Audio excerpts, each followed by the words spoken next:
अभी तक ये बयान कांग्रेस की तरफ से किसी नेता का नहीं आया था काउंटिंग के बाद, लेकिन अब उन्होंने दे दिया। सीधा ईवीएम पर सवाल उठाए, कहा ईवीएम में गड़बड़ी हो सकती है। कांतिलाल भूरिया ने ये बात कही है। उन्होंने चुनाव आयोग पर भी सवाल उठाए हैं। तो कांग्रेस के नेता पहले ही चुनाव आयोग पर सवाल उठा चुके हैं। के मिश्रा चुनाव आयोग को बीजेपी का चुन्नू मुन्नू बता चुके हैं। तो अब कांतिलाल भूरिया ने ईवीएम पर सवाल उठाए हैं। और ईवीएम के बारे में आपको रोचक दिलचस्प जानकारी दे दें कि 80-90 के दशक में ही ईवीएम देश में इंट्रोड्यूस कर दी गई थी।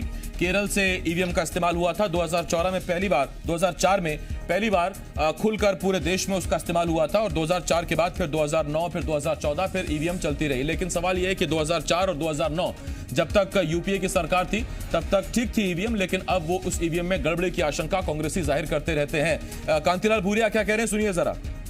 साहब कह रहे हैं तो सही है, ईवीएम में भी गड़बड़ी है और बीजेपी इसमें इसी तरह से बेईमानी करके ही जीतती हमेशा।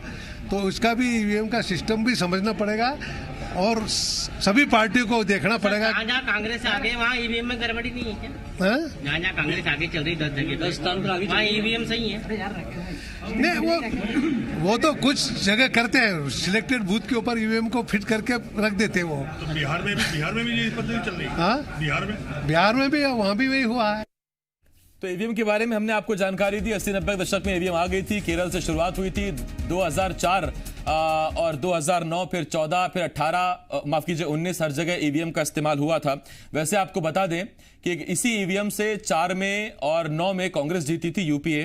तो इसी ईवीएम से जीएस डामोर के इस्तीफा देने के बाद जो उपचुनाव हुए थे तब बीजेपी की सरकार रहते उपचुनाव में कांतिलाल भूरिया ने जीत दर्ज की थी इसी ईवीएम के साथ।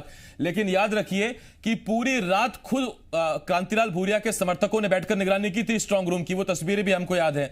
तो जब हमारे ही सहयोगी विवेक पटैया उनसे पूछते हैं कि जहां जहां कांग्रेस आ गए वहां ईवीएम में गड़बड़ी नहीं है, तो फिर वो कहते हैं कुछ सीटों पर कर देते हैं ये।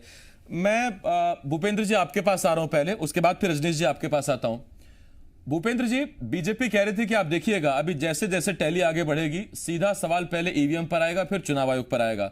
वो आने लगा है सर। ईवीएम से अब भी शिकायत है क्या?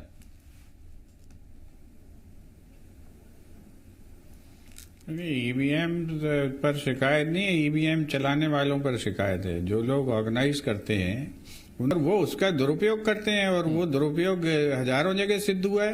अच्छा, मैं दरअसल सर इस पर एक सवाल हमेशा से पूछना चाहता था भूपेंद्र जी, आज आप मुझे मिले, सौभाग्य है मेरा आपसे सवाल ये है सर, यही ईवीएम जब 2018 में छत्तीसगढ़ में खुली थी तो वहां क्या टावर नहीं आ रहे थे कि नेटवर्क गायब थे या हैकर नहीं थे? वहां तो आपकी प्रचंड बहुमत से सरकार आई सर, ये लॉटरी निकली थी। नहीं, आपका जो है अभी हम आपको ये सौभाग्य बार बार देंगे बात चर्चा करने का, कोई समस्या नहीं है। इसमें भी सौभाग्य है सर मेरा। मैं आपसे ये पूछना चाहता हूँ, इसमें एक प्रति प्रश्न है जी, सुनिए। ये प्रति प्रश्न है मेरा आपसे कि भारतीय जनता पार्टी ने इस पर किताबें क्यों लिखी? लाल कृष्ण आडवाणी इस पर सवाल क्यों उठाते थे? सुब्रमण्यम स्वामी क्यों अदालतों में गए इनके खिलाफ केस लड़ने के लिए? ये सवाल समय समय पर सभी से पूछा जाना चाहिए। और ये चीजें जब जो है एक प्रत्यक्ष जो वातावरण होता है उस वातावरण के एकदम रिवर्स उल्टा 360 डिग्री टर्न लेकर कोई परिणाम सामने आते हैं, ये आशंकाएं व्यक्त होती हैं। और जो बात है, हमने शिकायत की कि साहब 2 पेटियां लेकर एक पुलिस का आदमी भागा, तो वो 2 पेटियां पकड़ी गई कि नहीं पकड़ी गई? इस पर जवाब इसमें अब चिल्लाने लगेंगे फौरन, अरे वो साहब ईवीएम पे बात कर रहे हैं, ईवीएम पे। ईवीएम की मशीन उठा के कोई भग रहा है तो भगने वाले पे बात हो रही कि ईवीएम मशीन पर बात हो रही? ये टर्न देते हैं और आप लोगों का भी कई बार सहारा मिल जाता है इनको, इनके झूठ को फैलाने में, तो हो जाता है काम। लेकिन सच तो ये है कि जो शिकायतें हमने की हैं वो शिकायतें पकड़ी गई। छत्तीसगढ़ जैसे मंच पर मैं लौट रहा हूँ आपके पास भूपेंद्र गुप्ता। क्या अटेर में हमने जो शिकायत की थी क्या उस पर कार्रवाई नहीं हुई क्या? नहीं, बात ठीक है आपकी, जो बात है सो है। मैं लौट रहा हूं उस पर आपके पास गुप्ता जी। रजनीश जी आपके पास आ रहा हूं। रजनीश जी, फिलहाल जो टैली दिख रही है, अब मेरा आपसे सवाल है, गुप्ता जी के लिए अलग सवाल था, आपके लिए अलग सवाल है। जो टैली दिख रही है अब आपको कलेक्टरों की आवश्यकता नहीं पड़ेगी सर, अपने दम पर जीत गए आप। देखिए, पहली बात तो यह है कि भारतीय जनता पार्टी ने आज तक अपने पार्टी बतौर राजनीतिक दल बतौर कभी ईवीएम पर सवाल नहीं उठाए। लाल कृष्ण आडवाणी जी ने जीवीएल नरसिम्हा राव की किताब के बारे में प्रस्तावना लिखी है। वो जीवीएल नरसिम्हा राव जी जब भारतीय जनता पार्टी में भी नहीं थे, वो सेफोलॉजिस्ट थे। सुब्रमण्यम स्वामी ने इंडिविजुअल लेवल पर, जब भी वो बीजेपी में भी नहीं थे, उन्होंने अपने लेवल पर अप्रोच किया। लेकिन एक पॉलिटिकल पार्टी ने इलेक्शन कमीशन ऑफ इंडिया को कभी ईवीएम को लेकर कोई सवाल किसी मीटिंग में भी नहीं उठाए, जबकि इसकी शुरुआत, इसका विस्तार कांग्रेस के शासनकाल में, यूपीए के शासनकाल में हुआ। एक बात।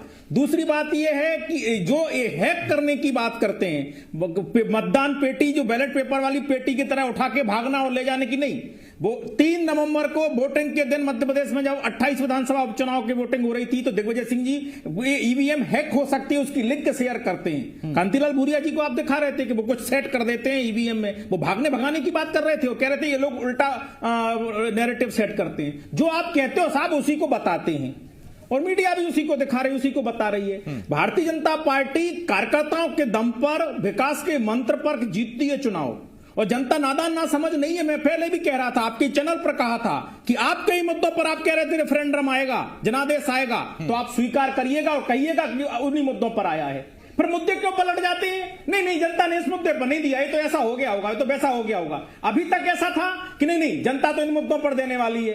अरे भाई, तो आपके अचानक 1-2 घंटे में आपने पलट दिया। स्वीकार तो करो जनादेश को, अपनी कमियों को तो देखो। 15 माह में कमलनाथ जी का शासन कैसा रहा, इसका आकलन तो करो। रजनीश जी, जो नतीजे दिख रहे हैं फिलहाल, सरकार तो आपकी बरकरार दिख रही है, तो उसमें अब डिप्टी सीएम तुलसी सिलावट होंगे या इमरती देवी होंगे?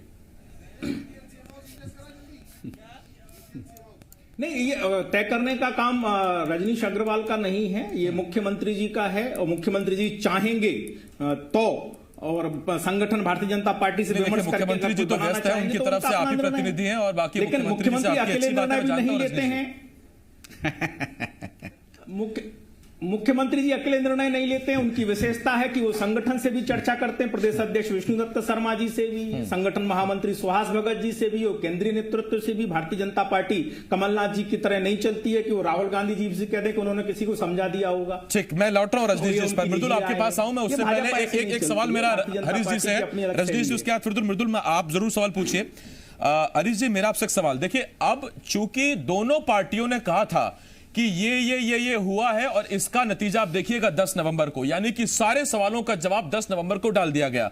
अब जब 10 नवंबर आ गई है, जब टैली आ गई है, तो इसमें हमारा बिकाऊ टिकाऊ, हमारे गद्दार, ये जितने तमाम जो मुद्दे उठाए गए थे, उसमें जब टैली अब मीट नहीं कर रही है उन अपेक्षाओं को, तो अब आपको एक नई लाइन पकड़नी पड़ेगी, और वहां शुरुआत कर दी कांतिलाल भूरिया ने। अब कांग्रेस फिर से एक बार ईवीएम पर हमलावर है, और दिग्विजय सिंह ने पहले ही कहा था, उसके बाद कांतिलाल भूरिया ने कह दिया, तो कहीं ना कहीं कोई तो लाइन पकड़नी पड़ेगी, वरना आप क्या बताएंगे? आप ही ने कहा था कि कर्ज माफी हुई है, ये तय करेगा 10 नवंबर को जनता, तो जनता तो तय करती दिख रही है। बिल्कुल, जिस तरह की कांग्रेस का कहना था कि सौदेबाजी सरकार गिराई है, और जिस तरह से कांग्रेस ने कहा था कि वो जनहितैषी काम कर रही थी, और जो दावे थे, अब जो चुनाव के रिजल्ट हैं, और लगभग 10 राउंड होने को आ गए कई जगह पर, कई सीटों पर, और पिक्चर लगभग जिस तरह मृदुल ने कहा था कि अब साफ होने लगी है, तो ऐसे में जो कांग्रेस के दावे थे वो कहीं ना कहीं अब पिछड़ते नजर आ रहे हैं। तो अब एक डिफेंस के लिए, बचाव के लिए एक आधार तो आना होगा। सबसे सॉफ्ट टारगेट पंचिंग बैग जो है ईवीएम मशीन ही होती है किसी भी दल के लिए। या जब छत्तीसगढ़ में बात करते हैं तो भाजपा भी ईवीएम को दोष देती है, ऐसा नहीं है कि कांग्रेस अकेले देती है। जहां जब जो दल हारता है वो पंचिंग बैग ईवीएम को ही बनाता है। तो हमने देखा अभी हम देख लेंगे छत्तीसगढ़ में, मरवाई में भी जैसे चल रहा है कांग्रेस आगे, तो वहां भी, और हमने इसके पहले भी देखा ईवीएम को ही दोष दिया था। विधानसभा में चुनाव में देखा वहां भाजपा प्रत्याशी, रजनीश जी भले ही मना करें, रजनीश जी का अपना तर्क हो सकता है, हमारे पास सबूत है, हमने ही दिखाया है कि जब जहां जो हारती है दल वो ईवीएम पे पंचिंग बैग बनाता है। तो अब कांग्रेस के कांतिलाल भूरिया ने शुरुआत कर दी इसकी, और इसके पहले ट्वीट कर चुके हैं दिग्विजय सिंह। तो ईवीएम पे उठाए, चुनाव आयोग भी एक उनका पंचिंग बैग होता है, चुनाव आयोग को लेकर शिकायतें होती हैं। तो अब जिन वादों पे बात कर रहे थे, जिन पे वादों पे दावों पे कर रहे थे, वो दावे अब कहीं ना कहीं धुंधले नजर आ रहे हैं या कहीं हल्के होते नजर आ रहे हैं। वहीं भाजपा का संगठन जिसकी बात करते हैं बार बार, वो वापस एक बार साबित हो गया कि भाजपा का संगठन काम कर रहा है। इतनी विपरीत परिस्थितियों में जब टिकाऊ बिकाऊ का मुद्दा चल रहा, जनता में टिकाऊ बिकाऊ की बात थी, प्रत्याशियों को लेकर सवाल उठ रहे थे, 35 करोड़ का कार्ड चल रहा था, और यहां तक कि भाजपा सरकार आने के बाद कोविड काल चल गया था, तो भाजपा भी उतने स्तर पे काम नहीं कर पाई थी लोकप्रियता वाले। तो इन सब के बावजूद अगर खड़ी हो रही है, 15 महीने की एंटी इनकम्बेंसी तैयार बनाकर खड़ा कर दिया भाजपा ने, ये बड़ी बात है। चुनाव होते हैं हम कहते हैं एंटी इनकम्बेंसी या एंटी इनकम्बेंसी, कई टर्म्स पर हम बात करते हैं, लेकिन मृदुल ये बड़ा गजब है कि 15 महीने की सरकार के खिलाफ भी एंटी इनकम्बेंसी खड़ी हो गई, उसने ये काम कर दिया, पहली बात। और दूसरी बात, रही बात छत्तीसगढ़ की, तो वहां बीजेपी ने ईवीएम पर ठीकरा फोड़ा कि नहीं फोड़ा मुझे नहीं पता। हां, इतना जरूर है कि हार के साइड इफेक्ट्स इस तरह से खुलकर सामने आते हैं। कल ही हमने खबर दिखाई थी, ननकी राम कंवर बीजेपी के बड़े नेता हैं और वो सीधा उस ट्रेनिंग में ये सवाल उठाते हैं जिस ट्रेनिंग में 2023 के लिए बीजेपी कार्यकर्ताओं को तैयार किया जा रहा है। उन्होंने कहा कि अगर रमन सिंह इतना बढ़िया काम कर रहे थे तो फिर हम हारे क्यों 18 में ईवीएम पर। और जो संगठन लेवल पर बात होती है कि हम मेरा बूथ सबसे मजबूत करेंगे और कांग्रेस कहती है कि हम हर एक घर तक पहुंचे हैं प्रचार के लिए, आप पहुंचते हैं लेकिन वोटर के मन में क्या चल रहा है ये आपको नहीं पता है। ये वो जाकर ईवीएम का बटन दबाता है और तभी पता लगता है। और ईवीएम पर ठीकरा पार्टियां फोड़ती हैं, सबसे सॉफ्ट टारगेट ईवीएम ही होता है। ईवीएम उस घर के बेल जैसी है जिसका मन करता है वो बजा देता है और अपनी हार का सबसे आसान बहाना ढूंढता है। लेकिन यहां पर बहाना ढूंढने का मौका नहीं है आसिफ। मैं इसलिए भूपेंद्र जी आपसे एक सवाल करना चाहता हूं। आप देखिए 15 महीने आपकी सरकार चली है, अंदर खाने आपकी पार्टी के नेताओं से जब हमारी बात होती है तो वो कहते हैं कि हमने काम करने की कोशिश की है, हम जमीन पर काम उतारने के लिए पहुंचे थे। लेकिन यहां पर स्थिति टिकाऊ और बिकाऊ वाली राजनीति जो चली है, क्या आपको लगता है कहीं ना कहीं कमियां रह गई हैं, खामियां रह गई हैं? कांग्रेस संगठन 28 सीटों पर पहुंचने का जो दावा कर रहा था वो नहीं पहुंच पाया है।